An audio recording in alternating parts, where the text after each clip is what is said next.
अंजाम उसके हाथ है, आगाज करके देखो। अंजाम उसके हाथ है, आगाज करके देखो। भीगे हुए परों से ही परवास करके देखो। आली जनाब वाइस चांसलर जनाब तलत अहमद साहब और हमारे यहाँ मौजूद तमाम मौजूद मेहमानों का बहुत बहुत इस्तकबाल। I, Sumbul Khan, on behalf of the entire fraternity of the Dr. Q.H. Khan batch, welcome each one of you to the Dr. Q.H. Khan Show.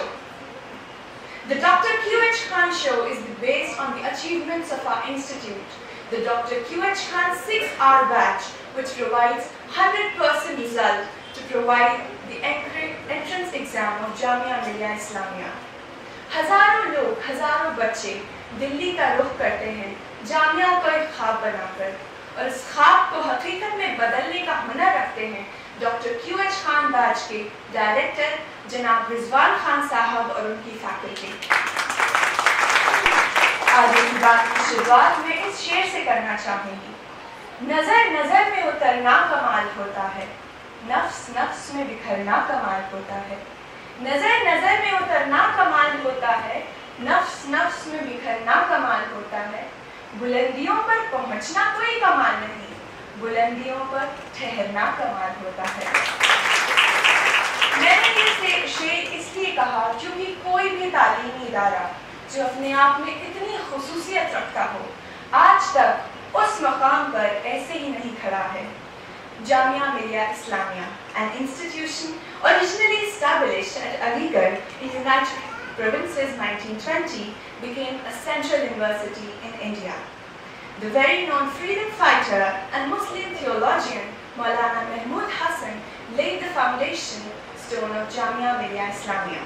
On 22nd November 1920, Hakim Ajmal Khan became the first chancellor of Jamia.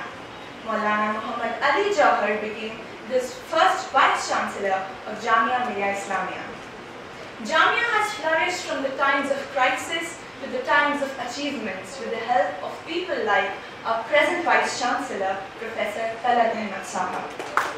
Professor Talat Ahmad Sahab has been awarded with the National Prestigious Mineral Award 1994 from the Government of India.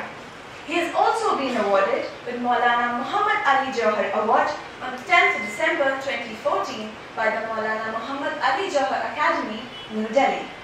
He has also worked in Jamia on the APJ Abdul Kalam Scholarship. His recent endeavor is Nai Manzil for dropouts and madrasa students, which provides 100% result and a ray of hope.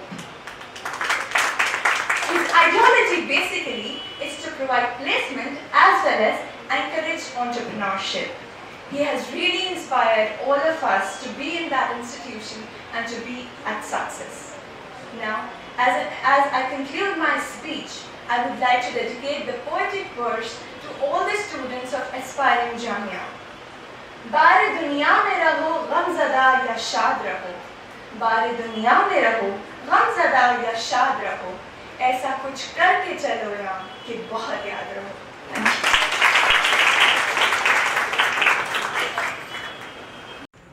Look at the sky. We are not alone. The whole universe is friendly to us and conspires only to give the best to those who dream and work. A very pleasant afternoon to all the distinguished guests and to all you present here. Now, no matter what you call him, the missile man, the people's president, scientist, teacher, but most importantly, a dreamer.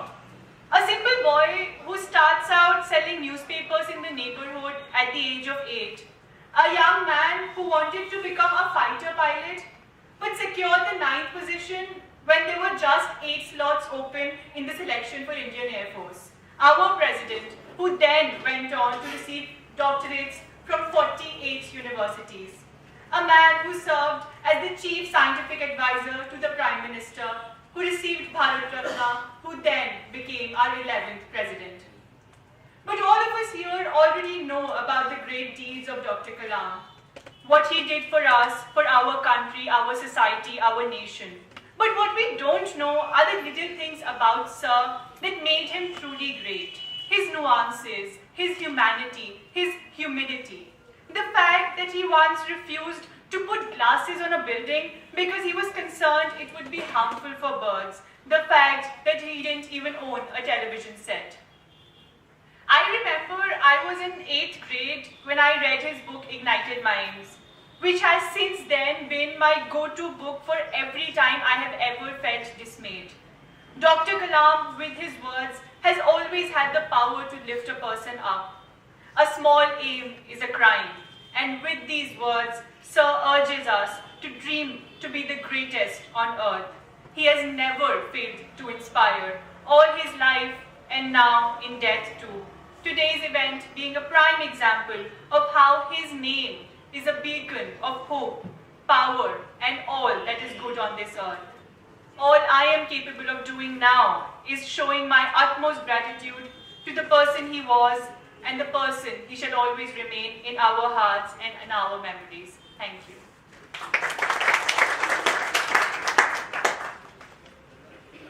Rishi, and these are my partners, Samia. Assalamu alaikum everyone, and Dania. Assalamu alaikum everyone. So today I'm going to tell you people about the Parliament of India. As we all know, the Parliament of India consists of three components: the Lok Sabha, the Rajya Sabha, and the President.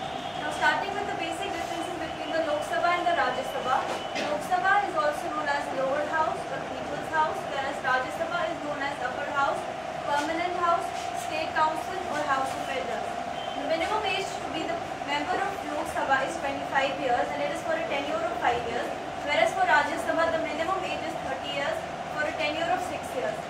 In Rajya Sabha, it is known as Permanent House because after 6 years, retirement takes place, the procedure being that 1/3 members retire every second year, whereas in Lok Sabha, the members are dissolved by the President, and it is known as the not so permanent house.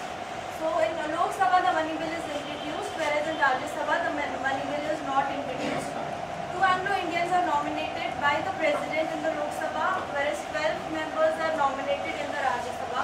Now, speaking about the number of seats, I would like Samia to tell you people about the seats in the Lok Sabha. Okay, everyone present here must be knowing about the Lok Sabha elections that took place in 2014. I would like to share one fact that I was confused about. It was actually the news that media displayed on different news channels at that day. When I was sitting in front of my television, I observed that on one channel media was showing that the number of seats on which elections take place in Lok Sabha is 543, while on another they were showing it as 545. Obviously, since I saw two different figures, I was absolutely confused and I had no knowledge regarding the affairs of Lok Sabha. So it was only when I joined Plasma that I came to note that it is actually 543 on which the elections take place in Lok Sabha. So in 2014, Lok Sabha elections were the 16th Lok Sabha elections that took place in our country, in which NDA, that is National Democratic Alliance, came into power, and in which BJP, that is Bharatiya Janata Party, won 282 seats alone in our country. As a result, Narendra Modi became the 15th Prime Minister of our country. So in short, one thing that we all should keep in our minds at last is that whenever Lok Sabha elections take place in our country, it should be related to the election of a Prime Minister, because Lok Sabha election in simple words means the election of the Prime Minister of a country. So minimum age required to be the Prime Minister of a country is 25 years for a tenure of 5 years. Thank you, Samia. Now, Dania will tell us about the emergencies imposed by our President. Okay, so there are three types of emergencies. First, national emergency by through Article 352, which has been imposed in our country 3 times.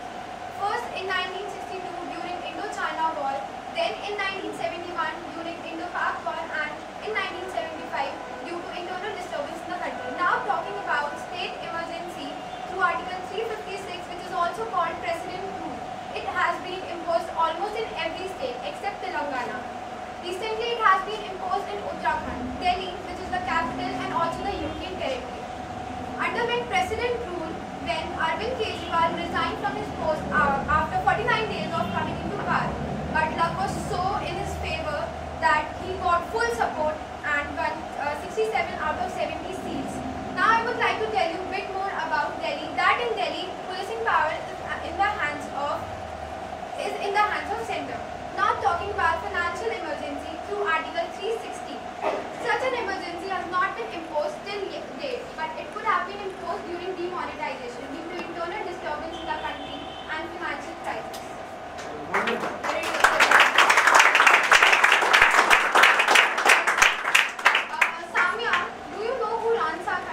Yes, our country is run by the Prime Minister of our country as he is the real executive. Now since we are talking about the Prime Minister right now, we know that Atal Bihari Vajpayee had once been the Prime Minister of our country. So Dania, do you know which award he got and when? Yes, Atal Bihari Vajpayee was awarded with Bharat Ratna, which is highest civilian honor, in 2015. Now, since we are talking about Atal Bihari Vajpayee, he had once said the person or the party which captures Uttar Pradesh captures the whole of India, because the maximum number of Lok Sabha seats are in Uttar Pradesh, which are 80 in number. So it is also the most populated state of our country, which we should all know. Thank you so much.